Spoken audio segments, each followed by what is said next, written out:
Aujourd'hui je rénove cet ordinateur. Un ordinateur mythique, il est tout jaune, il n'a pas été démarré, m'a dit son propriétaire, depuis 20 ans.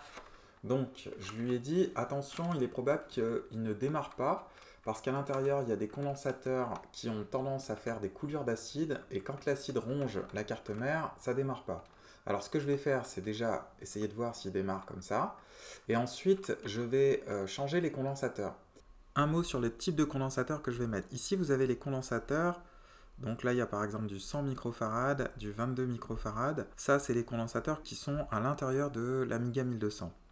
Alors, c'est des condensateurs qui avaient été mis par Commodore parce qu'ils ont une durée de vie tout à fait correcte, c'est-à-dire que ça tient une quinzaine d'années. Et après, au bout de 15 ans, il peut y avoir des soucis de coulure d'acide. Et donc, c'est très inégal selon les cartes mères. Et donc, ce genre de condensateurs qu'on retrouve sur les Amiga 600, 1200, 4000, sont un peu cheap à mon avis, c'est du bon marché et ça permettait à Commodore de faire plus de marge. Quand vous rénovez vos Amiga, la question est-ce que je remets à l'identique ou est-ce que je mets des condensateurs de meilleure qualité? À force de regarder des vidéos sur YouTube où on voit que les cartes mères sont véritablement bouffées par ça, en particulier les Amiga, donc tous les Amiga qui sont envoyés en réparation en France, c'est souvent des dégâts causés par les coulures d'acide de ces condensateurs en aluminium. Je me suis interrogé pour mon propre Amiga, alors ça fait déjà 4 ans.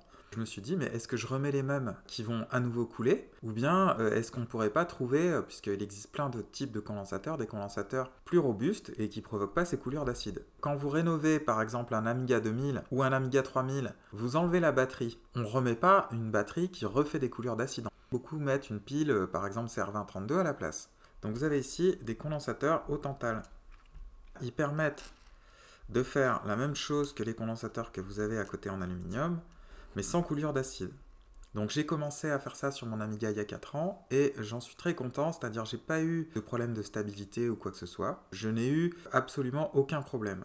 Certains disent il ne faut pas mettre de condensateur au tantal au niveau de l'audio. Donc au niveau de l'audio, c'est des 22 microfarad, il y en a 4 à disposer. Donc pour voir si le son n'est pas dégradé par le tantal, je vais faire une expérience, c'est-à-dire que si l'Amiga fonctionne normalement avec les anciens condensateurs, je vais mettre la disquette de Turrican, je vais enregistrer le son très correctement avec Audacity, et puis je ferai pareil une fois les condensateurs tantal changés. Donc j'enregistrerai les waves, je vais les déposer sur un site où tout le monde pourra les télécharger, et comme ça vous pourrez comparer pour voir si le son a subi quelques dégâts. J'ai trouvé sur YouTube un électronicien, Adrian Digital Basement. Ses techniques de réparation sont vraiment intéressantes, il a du très beau matériel et il répare beaucoup de machines rétro. Alors vous voyez ici dans sa vidéo, il y a plein de petits condensateurs en aluminium comme les nôtres. Il explique que ces condensateurs ont tendance à couler et une fois qu'il les a tous enlevés, vous voyez, bon ici il y a eu pas mal de coulures d'acide et tout ça, il se dit je vais pas remettre les mêmes qui font des coulures d'acide et comme vous pouvez le constater, lui, il recape au tantal. Voilà. Et là, vous avez ici le massacre qui a été fait par les anciens condensateurs, c'est-à-dire que les coulures d'acide ont fait que les pistes sont coupées, donc il est obligé de mettre derrière le condensateur au tantal un fil bleu, un strap, pour pouvoir réparer ça. Avant de souder la carte mère avec du tantal, j'ai posé la question aussi à des pointures en électronique. Alors d'abord, Manuel Fernandez Higueras, vous êtes sur son site qui fait notamment le CD, c'est lui qui a conçu cette petite carte mère. Et quand on regarde de près, on voit qu'il a mis des condensateurs en aluminium. Alors le CD, c'est un FPGA Amiga. Vous avez un article dans l'obligement qui explique tout ça. Et donc je lui ai posé la question en espagnol sur l'usage des condensateurs au tantal. Hola Manuel, quand tu fabriques une carte électronique, pourquoi est-ce que tu utilises des condensateurs aluminium plutôt que ceux au tantal? C'est une vraie question que je me pose en électronique parce que actuellement je suis en train de changer les condensateurs de mon Amiga 1200 et je préfère le tantal. Alors il m'a répondu dans la journée, le tantal ou l'aluminium, ils fonctionnent exactement de la même manière. On peut inclure ceux en céramique. La différence entre ceux en aluminium et le tantal, c'est le prix. Les condensateurs qui utilisent du tantal utilisent des minéraux qui sont très difficiles à trouver, et comparé à l'aluminium qui est courant, ça fait que l'aluminium est bon marché. L'autre grande différence, c'est la taille. Donc les condensateurs en tantal peuvent être beaucoup plus petits que ceux en aluminium, et de ce fait, on peut les mettre dans les mobiles, les tablettes, on peut miniaturiser les choses. Autre avantage du tantal, ils ont un ESR plus bas, qui fait qu'ils chauffent moins et ils ont une durée de vie plus longue. Donc ça c'est cool. Il a rajouté à cette réponse, concernant le CD, si j'avais dû mettre du tantal, ça coûtait 2 € par circuit au lieu de 20 centimes, ça veut dire 10 fois plus cher. L'argument c'est le prix. En fait, si je résume sa réponse, le tantal c'est de meilleure qualité, mais c'est plus cher. Quand on fait de la restauration, on ne fait pas des grandes séries, et donc c'est beaucoup plus intéressant, je pense, de mettre du tantal. T'es pas à 5 € près. En revanche, c'est vrai que si on fait des grandes séries, là, il faut se poser cette question du coût, évidemment. Ça me conforte aussi dans cette idée que Commodore, quand ils ont fait les cartes mères Amiga 1200 et 600, ils cherchaient à rogner un peu sur les prix. J'ai demandé aussi l'avis à une deuxième pointure en électronique et que je respecte énormément. C'est Jens Schoenfeld d'Individual Computers, et j'ai acheté chez lui pas mal de produits, notamment l'Indivision MK3. Il fait des cartes de super bonne qualité, et en plus, il est coté Amiga, donc je me suis dit, lui, c'est l'homme parfait pour lui poser la question sur le fait de mettre des condensateurs au tantal sur Amiga. Donc je lui ai posé la question en anglais parce que je ne sais pas parler allemand. Je lui ai posé la même question qu'à Manuel, donc j'ai dit, quand tu crées une carte électronique, pourquoi utiliser des condensateurs en aluminium plutôt que le tantal? C'est une vraie question que je me pose parce que je préfère remettre des condensateurs au tantal sur mon 1200. Et je lui ai envoyé un lien sur mon article que j'avais écrit il y a 4 ans sur l'installation du tantal dans l'Amiga 1200 avec des photos sur ce que j'ai mis en place. Donc voici sa réponse. Alors lui, il n'est pas du tout favorable au tantal. Donc il dit le tantal a plusieurs problèmes. Donc le tantal a un ESR différent. Ok, ça on le savait, il a un ESR plus bas. Il dit donc normalement, le circuit, tu dois le recalculer. Alors qu'est-ce que je peux répondre à ça? J'ai pas les moyens techniques pour recalculer toute l'électronique d'une carte mère d'Amiga 1200. Je suis bien incapable de le faire. Donc je vais devoir me contenter d'un changement en respectant les capacités et le voltage. Je ne peux pas faire mieux que ça. Tout ce que je peux dire, c'est que mon Amiga 1200 au tantal fonctionne parfaitement depuis 4 ans et il est hyper stable. Je pense que c'est quand tu veux la perfection que tu fais ça. Quand tu vends un nouveau produit, évidemment, tu fais ça.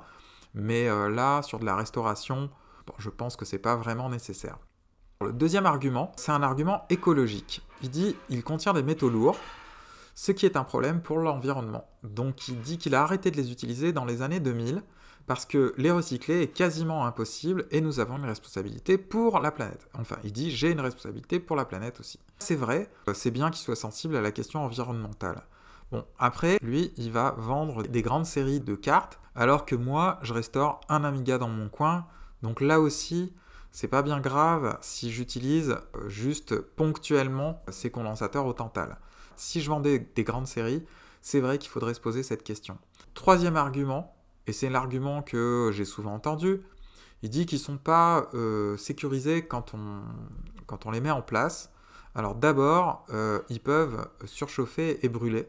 Et aussi, quand tu les mets en place, ce qui est mal foutu, c'est que le plus indiqué sur... donc c'est un trait indiqué sur les condensateurs au tantal, le trait indique le plus, alors que sur ceux en alu, c'est la barre noire, c'est le moins. Donc il faut faire très attention quand on les met en place. Et il dit, heureusement, vous l'avez bien fait. Donc il a regardé mon travail et il trouve que je l'ai bien fait. Bon, alors ça va. Là aussi, rien ne nous empêche de mettre un condensateur avec une tension supportée supérieure pour pas qu'il surchauffe. Et aussi, faites gaffe quand vous les branchez, surtout pas les brancher à l'envers. Tu fais gaffe à la polarité et à la tension, ça me semble être la moindre des choses. Ensuite, il me dit, si vous voulez mettre quelque chose de plus moderne avec un ESR plus bas, tournez-vous vers les condensateurs polymères solides. Ils sont un peu plus chers, mais moins problématiques pour l'environnement. En plus, ils ont un ESR encore plus bas que ceux des tantals. Et là, il n'y a pas de problème d'incendie. C'est dommage, il ne m'a pas fait de lien vers ce genre de condensateur. J'ai cherché Solid Polymer Caps, je suis tombé sur les condensateurs tantal, donc... Ce que je ne veux pas, c'est remettre ça en alu, mais c'est vrai que ça pourrait être intéressant de creuser dans cette direction-là. Donc voilà pour les argumentations. Je finis sur une image. la carte 1260 ou 1240. En 94, ils avaient fait ça, et vous voyez qu'il est bourré de tantale.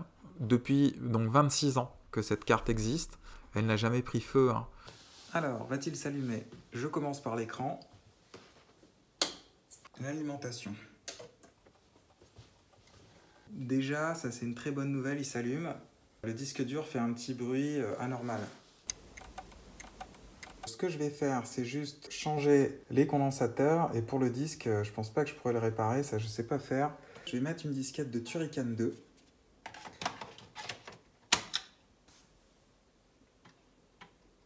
Et alors ça va me permettre de tester le son. Ce que je vais faire, c'est que le son, je l'ai relié à ma tour ici par un cinch.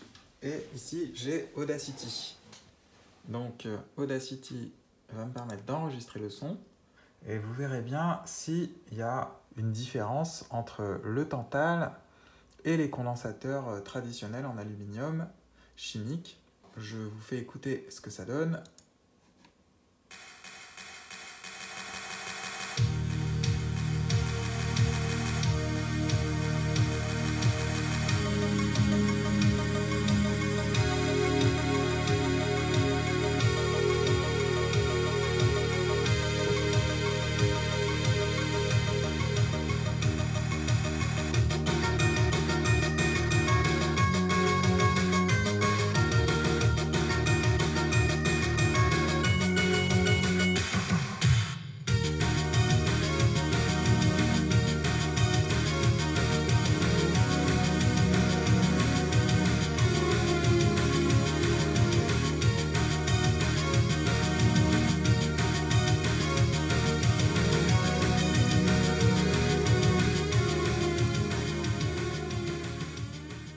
Voici la carte mère démontée, qui me semble en très bon état. C'est une révision 1D4 de 1992. Ici, je me demande s'il n'y a pas une coulure d'acide, par exemple. Vous voyez, c'est très terne.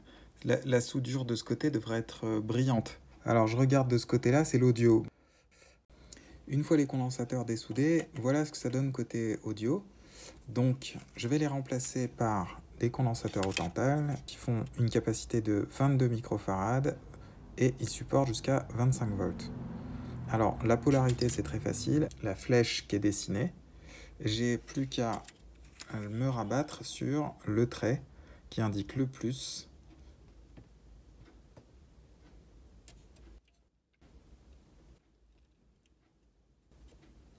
Donc, je vais souder maintenant juste un côté comme ça. Je vais mettre un peu de crayon là, avec du flux. Ici. La soudure, elle est bien brillante. Voilà. Voilà. Hop. Donc voilà, je viens de nettoyer à l'alcool isopropylique pour vous montrer mon œuvre. Donc là, j'ai particulièrement soigné cela parce que c'est l'audio. Et en plus, je tiens à vous enregistrer Turrican 2 en audio avec le Tantal pour que vous puissiez comparer les deux fichiers Wave.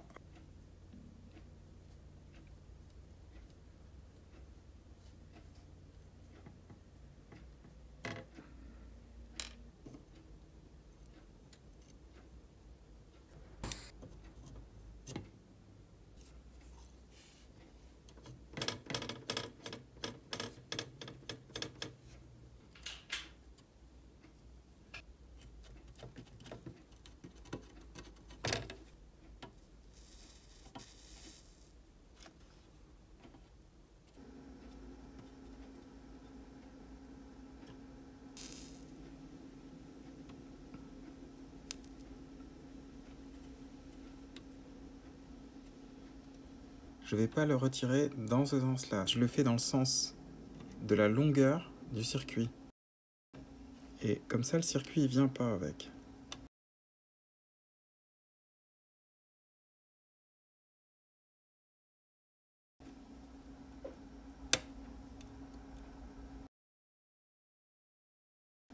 Donc, une fois qu'il reste même une partie là, du condensateur, vous voyez, je peux enlever le plastique.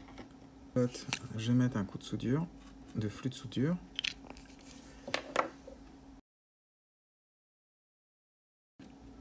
un peu d'alcool isopropylique là, histoire de nettoyer qu'il n'y ait pas du tout de poussière. Je vous montre ce que j'ai à l'écran pour me repérer. Donc ça va plus vite parce que j'ai déjà fait tout ça.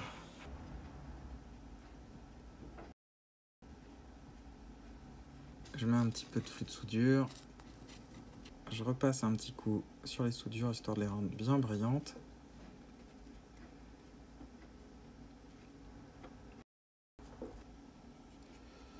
Donc voilà, j'essaye de mettre mon petit condensateur avec les deux fers à souder. Donc j'essaie de bien le caler. Dès qu'il retombe un peu à plat, c'est bon. Je mets un petit peu de flux de soudure, comme d'hab. De la soudure bien brillante.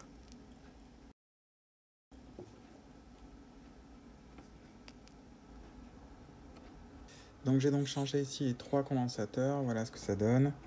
De ce côté-ci, j'ai changé ces 3 ici. Alors ces deux-là correspondent au module UHF qui ne sert plus à rien. C'est donné une image très floue, il fallait chercher une chaîne de télé pour le trouver. Et franchement, je vais l'enlever, ça ne sert à rien. Et donc ces deux-là, je vais les dessouder, nettoyer, mais je ne vais pas les remplacer.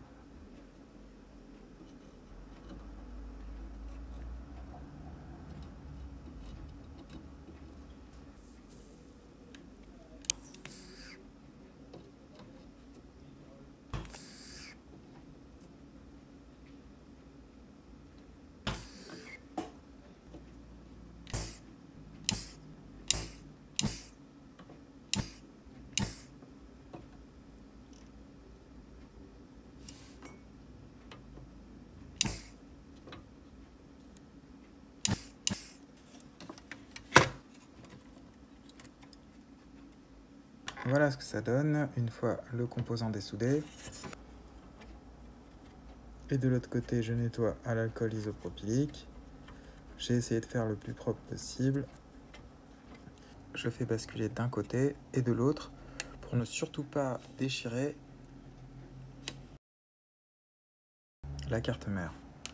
Ici, pour pouvoir souder ce condensateur à cet emplacement, j'ai dessoudé ce condensateur pour pouvoir avoir la place parce qu'avec mes fers à souder, j'arrive pas à me positionner. Voilà, c'est bon. Un peu de flux de soudure. Voilà, décidément, j'en ai plus. Voilà. Comme j'ai dessoudé ce condensateur qui fait 1000 microfarad pour 10 volts, je vais le tester. Alors d'abord, la première chose à faire, c'est de décharger le condensateur. Le moins sur le moins. Voilà. Et pour 1000 microfarad, vous voyez que celui-là, il monte à 932, ce qui est pas mal. J'ai en stock celui-là, c'est un Nichicon. Donc pareil, 1000 microfarad, mais il supporte en plus le 16 volts. Donc ça c'est du stock que j'ai. Voilà, et vous voyez que celui-là a un petit peu plus de capacité. Donc je vais le mettre à la place, ça fera pas de mal.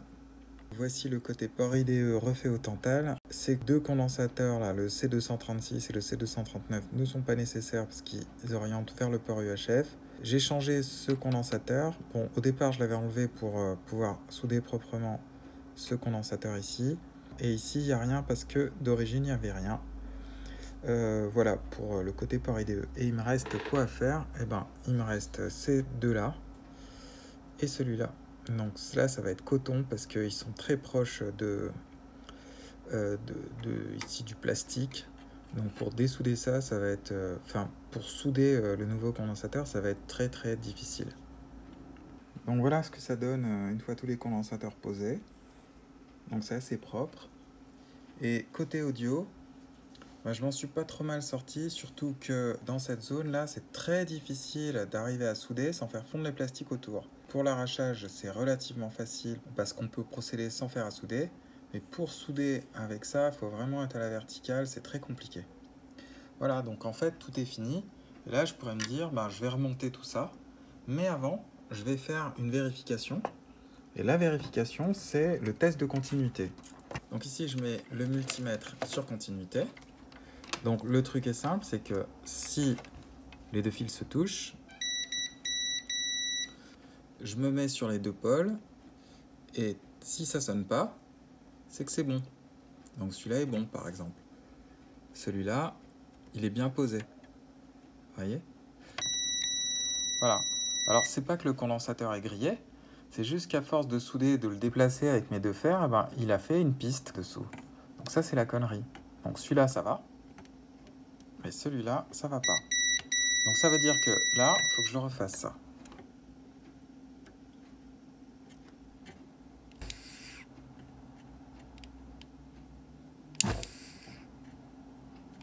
Ici, là, il y a un petit bout de plaque qui est un des restes de pâte de condensateur. Voilà, donc j'ai fait du nettoyage et maintenant je remets en place.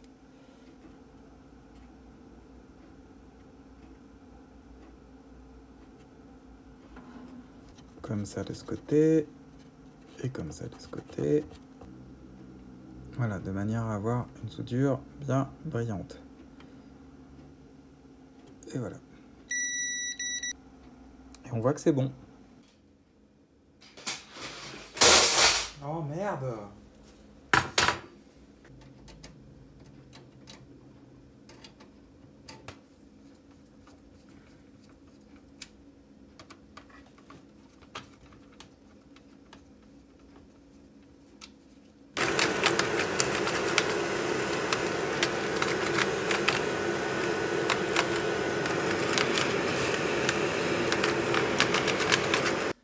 L'Amiga a été remonté, bon, il est toujours aussi jaune, mais je pense que le changement des condensateurs lui a fait du bien et a prolongé sa vie. Je vais le brancher.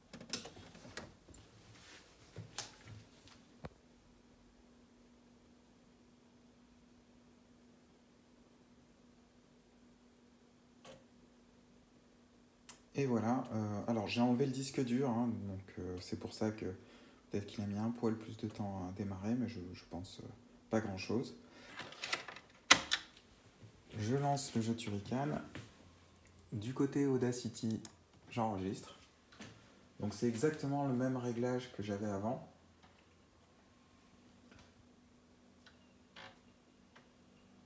Et comme ça, on pourra comparer. Vous voyez que sur mon bureau, j'ai généré 2 waves. Et ça donne un condo Tantal d'un côté, un condo alu chimique de l'autre. Vous allez pouvoir comparer à l'oreille, et sinon, vous pourrez les télécharger dans la description. Il y a les liens pour que vraiment vous puissiez faire la différence. Donc déjà, on voit que le Tantal est un poil plus amplifié. C'est vraiment très léger parce que j'ai mis exactement les mêmes réglages d'enregistrement. Alors si vous voulez comparer, ben maintenant je vais couper le micro.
Donc voilà pour la restauration. Bon, je pense que honnêtement, il n'y a pas de différence dans l'audio. Si vous avez changé vos condensateurs et que vous avez mis de l'aluminium, c'est très bien, vous avez prolongé sa vie.